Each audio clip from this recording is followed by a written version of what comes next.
Здравствуйте, уважаемые читатели и зрители Якутского Саха-информационного агентства. Мы находимся в службе трансформаторных подстанций, и если посмотреть на эту карту, это схема наших трансформаторных подстанций Якутска. Вот так вот выглядит Якутск с точки зрения инженера. Свыше 1000 трансформаторов по всему городу. Это еще не считая Жатая и Табаги. Естественно, в зимний период времени происходят разного рода неполадки из-за наших экстремальных температур. Давайте разберемся, как наши энергетики справляются с этими проблемами. В городе Якутске мы обслуживаем свыше 1000 подстанций трансформаторных. В зимний период времени бригада ежедневно выезжает на осмотры подстанций, выявляет дефекты, которые там может возникнуть. Выполняются только срочные и аварийные работы. А в чем заключаются срочные аварийные работы? За счет включения обогревателей у потребителей вырастает нагрузка и возможны выходы из строя автоматических выключателей. Номинальные токи вырастают, приходится менять на больший номинал. А что такое номинал? Это ток, на который рассчитаны автоматические выключатели для поддержания нормального рабочего состояния. Летом у нас в основном выполняется ремонтная программа, капитальные ремонты, текущие ремонты. Смотри, вот поступил звонок, да, например, говорят, вот у нас нету света, где, ну, скажем, там, на 17-м квартале. Что происходит? В первую очередь аварийная бригада выезжает, осматривает, передает дефекты, и в соответствии с этой полученной информацией организуется бригада, отправляется на место работы. И все это при минус 50, например? Да. В период низких температур в электрических сетях также происходит рост токовых нагрузок. Соответственно, здесь необходимо уделять повышенное внимание надежности схемы электроснабжения, ведению энергетических режимов, ну и, соответственно, готовности к устранению аварийных ситуаций. Как мы помним, перед или во время новогодних праздников было очень много по социальным сетям, по средствам массовой информации, по ситуации в Сон-Сатал. На этом примере что можно сказать, почему происходит отключение? Если брать конкретно это нарушение в сетях нашего потребителя, граница балансовой принадлежности и эксплуатационной ответственности у нас проходит по подстанции 110 киловольт радиоцентр.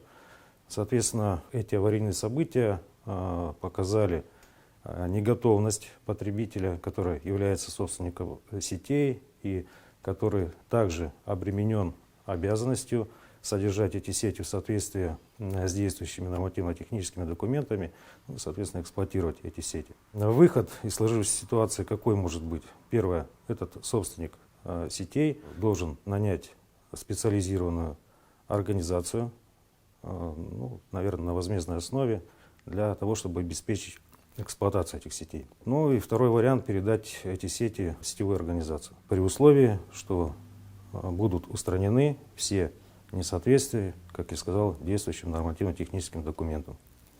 Стоит отметить, что Якутскэнерго уже неоднократно проводила обследование этих сетей, выдавали перечень замечаний и несоответствий. К сожалению, на сегодняшний день они не устранены в полном объеме. Недавно тоже, опять же, были ситуации с отключением в наших районах. Что происходит в такие вот моменты, когда вот, ну, отдаленные села, отдаленные населенные пункты? Как там тоже можно выйти из ситуации, опять же? Ну, вот как я сказал, в зимний период времени любое аварийное отключение, оно, естественно, вызывает и соответствующую опасения, реакцию у потребителей, прежде всего у населения.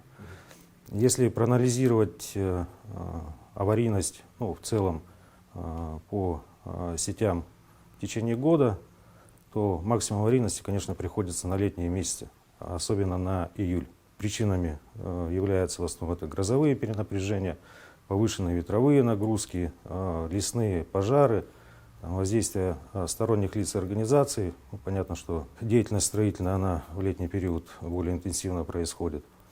Что касается зимнего периода, то основной причиной аварий является, конечно, на линиях электропередач это образование изморози на проводах, которое приводит к обрыву провода, повреждению элементов опор, негабаритов в связи с провисом провода, ну и так далее.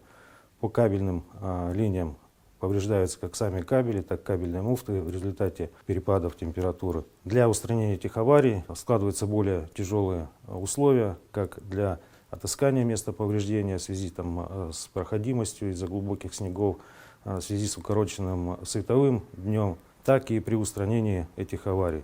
Ну, то есть, вы знаете, ограничения по работе подъемной спецтехники, ну и, соответственно, по переключениям в сетях при резких перепадах температуры. Вот с этим приходится считаться, но, к сожалению, это приводит к увеличению сроков повреждения аварий по сравнению с летними месяцами. Мы не применяем спецтехнику для производства плановых работ при температуре 40 и ниже градусов. Ну, естественно, при аварийно-восстановительных работах мы вынуждены работать и при более низких температурах. На Якутской ГРЭС также из-за морозов усилен контроль за работой энергообъектов. Персонал чаще выходит на обходы и внимательно осматривает работу всех узлов и агрегатов, так внутри, так и снаружи станции. Сергей Николаевич, раньше город Якутск встречался с таким явлением, как блэкаут из-за каких-то поломок на ГРЭС.